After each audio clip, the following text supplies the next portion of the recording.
colocando a questão dos estudos que mostram a necessidade de se esperar, em geral, 9 meses ou mais, né, para que o jogador possa voltar a jogar. Ele falou do risco de relesão, tudo isso foi explicado. E aí o pessoal me procurou, o pessoal do Flamengo, para passar a palavra dos médicos do Flamengo. Eu já tinha falado com eles há alguns meses, o que tinham me falado que a volta era prevista mais adiante, né?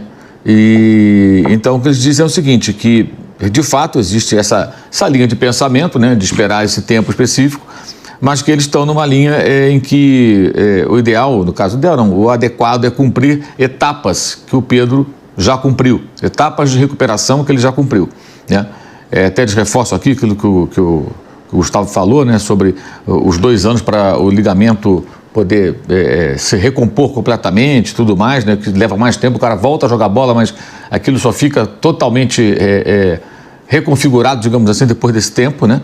E segundo o Departamento Médico do Flamengo, ele não está sentindo dor, está treinando normalmente, fazendo as atividades, cumpriu as etapas, então ele deve começar, não sei se quarta-feira ainda, isso ainda vai ser confirmado, né, a ficar no banco para entrar em pedaços de jogos, tá? Ele vai entrar em pedaços de jogos. E a tendência é que ele possa estar em condições de jogar regularmente mais adiante. Até estou vendo aqui, porque trocamos as mensagens, mais para maio, junho, para jogar 90 minutos. Ou seja, é possível que ele volte agora, fique no banco, entre os minutos, se movimente ali, de repente faça até um gol. Mas jogar mesmo, começar a ser escalado, maio, junho. Maio, 8 meses, né? Junho, 9 meses. Agora em abril, são 7 meses da cirurgia, que foi 13 de setembro. Outra coisa, ele teve uma cirurgia em 2018, se machucou no Fluminense, um jogo com o Cruzeiro, voltou em 19. Ele voltou vou pegar aqui a data exata aqui, ele voltou em 7 meses e 2 dias, se não me falha a memória. Estou olhando aqui para não falar bobagem.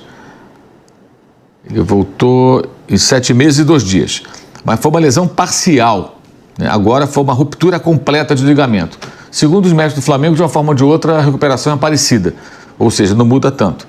Mas esse detalhe tem que se ressaltar, né? Em tese foi uma mais grave, uma parcial, que nem foi diagnosticada no Fluminense inicialmente como LCA, como chamam, depois sim, foi confirmado, e agora foi uma ruptura completa do ligamento. Mas o fato o Pedro deve voltar, talvez ainda em abril, a ser relacionado para os jogos e tudo, mas até ele jogar regularmente tudo, começar a entrar como titular, isso deve levar mais algumas semanas. Vai depender, claro, da reação do jogador, essa coisa toda. A gente pode lembrar que o Bruno Henrique, quando voltou, teve uma tendinite, uns probleminhas ali que fizeram com que ele não fosse relacionado. Até teve gente especulando, será que voltou antes do tempo e tal? Mas não, é normal isso, acontece também. Então é importante frisar para colocar aqui o ponto de vista e a linha de trabalho dos médicos do Flamengo. Eles até frisam aqui que, de fato, existem médicos que pensam de outra forma de fazer o tratamento, que é correta, é respeitada, mas eles estão numa outra linha.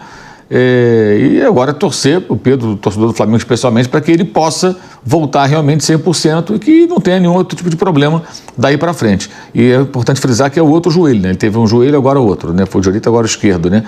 Vê se tem alguma informação a mais aqui, que é um monte de informação que eu peguei com eles aqui. Eles até falaram aqui, os médicos, retornar com 9 meses seria mais tranquilo para os médicos, né? Em tese, sim, né? Mas depois de cumprir todos os protocolos mais rígidos que existem, eles entenderam que o jogador está em condição, conversaram com ele, com o médico que fez a cirurgia. Então, por isso, o Pedro deve voltar um pouco antes. Agora, mantenha o que eu falei. Ele voltando agora, em abril a jogar, e se firmando no mês que vem, não tendo nada, eu acho que vai ser um case da medicina, porque um jogador de uma lesão tão grave, voltando em 7 meses, vai ser um negócio sensacional, de se aplaudir. A ele e a quem operou e fez o tratamento, porque é um tempo muito curto. E se qualquer um pesquisar, você não vai encontrar jogadores que têm essa lesão voltando num período tão curto. Então agora é aguardar para ver, mas é importante frisar isso aqui. O ponto de vista legal também que o pessoal do Flamengo tenha procurado a gente para falar, o que mostra a repercussão do programa no nosso trabalho aqui. Eu me lembro de Arrascaeta. Gente, o Arrascaeta é o seguinte, ele tem sido muito criticado nos últimos tempos, até com uma certa razão, porque de fato ele teve uma queda de rendimento, ele acabou se machucando muito. Mas, gente, o Arrascaeta, em mínimas condições, ele é o que ele foi hoje no Barradão, é o que ele foi desde quando ele apareceu no futebol, na semifinal, levando o Defensor do Uruguai da Libertadores da América até lá, um feito inédito, extraordinário, um time pequeno do Uruguai chegar à semifinal da Libertadores, ali apareceu o Arrascaeta, e depois ele veio para o Cruzeiro, em 2015, depois de um início de adaptação, ele era muito jovem e tal, depois ele deslanchou. E aí, quando chegou em 2019 no Flamengo, ele viveu o seu auge. O Arrascaeta é isso que nós vimos hoje. Ele é um jogador decisivo.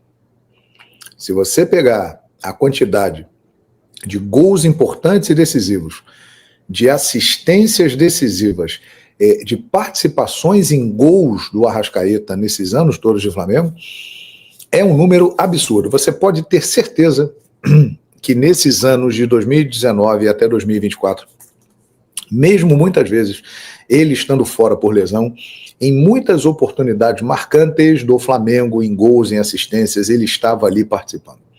Porque ele é isso, ele é um jogador diferente. Ele é um craque. Ah, não jogou na Europa e tal. Teve gente que jogou na Europa e que não foi craque ou não é craque. Muito bom jogador. Não foi, não sei porquê, mas ele é muito craque. Ele é diferente demais.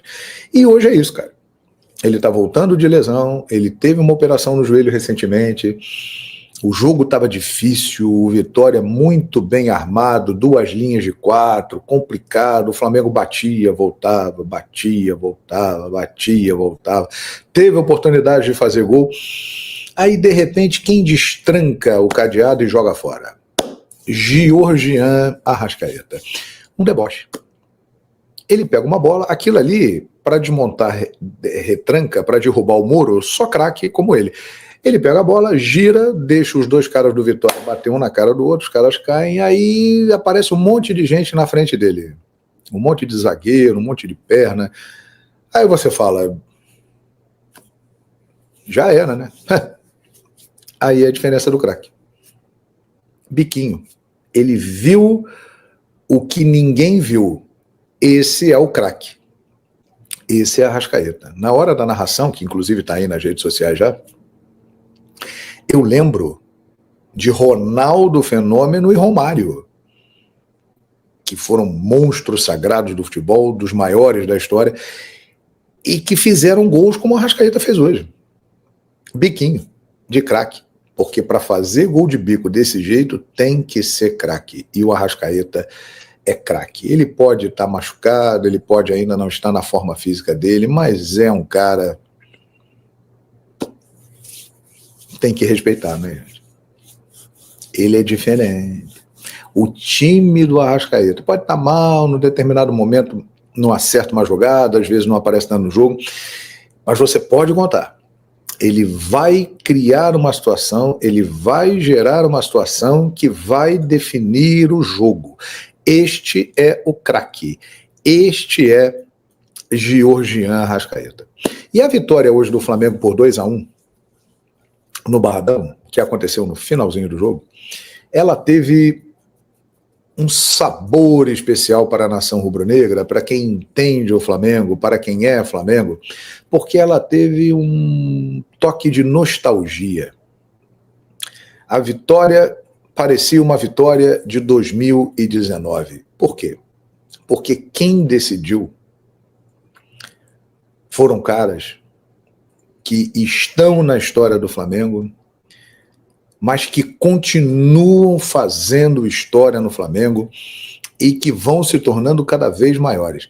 O gol da virada foi desse impressionante Bruno Henrique. O Bruno Henrique, ele é impressionante. Ele é um fenômeno, cara. Ele é um fenômeno. Eu disse na narração, um dos maiores jogadores da história do Flamengo, porque Bruno Henrique é. E o Arrascaeta também. No meu 11 de todos os tempos do Flamengo, escala aí, Guilherme, 11 jogadores da história do Flamengo. Bruno Henrique e Arrascaeta estão lá. É uma missão difícil, hein? Porque tem gente pra caramba, mas eu acho que esses caras merecem estar ali. Eles são imensos na história do Flamengo e eles continuam fazendo coisas. Eles estão aí participando, ganharam Copa do Brasil no ano passado, já ganharam títulos agora nessa fase de 2025, ganharam o Carioca, ganharam a Supercopa do Brasil, e estão aí ajudando a equipe que tem possibilidade de ganhar outros títulos nesse ano. Então foi uma vitória que deixa a chama de 2019 acesa, porque grandes protagonistas de 2019 decidiram hoje o jogo. Uma vitória difícil para dar moral, não é fácil enfrentar o Vitória aqui não, é complicado. E que traz uma esperança de que esses caras remanescentes da época de ouro do Flamengo recente possam de novo fazer diferença. E um detalhe, o elenco do Flamengo de hoje, ele é muito, mas ele é muito, mas muito melhor do que o de 2019. O time de 2019, do goleiro até o último jogador de ataque, que era o Bruno Henrique, era extraordinário. Mas você olhava para o banco, o Jorge Jesus não tinha tantas opções assim. Em 2020 o elenco foi melhor, 2021 melhorou um pouco, e aí 2022 melhorou, o elenco do Flamengo vem melhorando. E este ano, minha gente, hoje o Flamengo tinha no banco Michael, Bruno Henrique, Plata, Luiz Araújo, Alan, Matheus Gonçalves, Ayrton Lucas. Esse era o banco do Flamengo hoje. E daqui a pouco, não vai demorar muito, o Flamengo vai ter o Pedro de volta. O Pedro vai voltar em breve ao time do Flamengo. Como é que vai ser esse time do Flamengo com o Pedro, gente? E no meio do ano, né, virão contratações que irão qualificar ainda mais o time do Flamengo. Vai perder o Wesley? Vai. Isso aí é inevitável. Que, aliás, voltou hoje e ajudou muito a equipe, junto com o Gerson, junto com o Arrascaeta. Mas vai perder o Wesley. Mas virão jogadores que vão qualificar ainda mais o time do Flamengo. Ou seja, o Flamengo, ele tem um elenco extraordinário, gente. Extraordinário. E com um treinador que é algo fora do normal. Um cara com o início de carreira como o Felipe Luiz como treinador, difícil apontar outro caso parecido no futebol. Talvez o Guardiola no Barcelona, talvez. Chegou, subiu da base, entrou no time principal e rapidamente já ganhou títulos importantes em sequência, montou um time extraordinário. Talvez. Eu não me lembro de outro. Sinceramente. Agora o Xabi Alonso no Bayer Leverkusen, talvez. Bom exemplo. Mas são muito poucos. O que o Felipe Luiz está fazendo no Flamengo? Gente, ele hoje chegou a 28 jogos sem perder com a equipe do Flamengo. Ele está a um jogo de igualar a marca de Jorge Jesus. Uma das grandes inspirações dele. Isso é algo impressionante, cara. Então é isso, nação. Essas foram as notícias do Flamengo de hoje. Se gostou, comente, deixe seu like e se inscreva-se no canal. Tchau!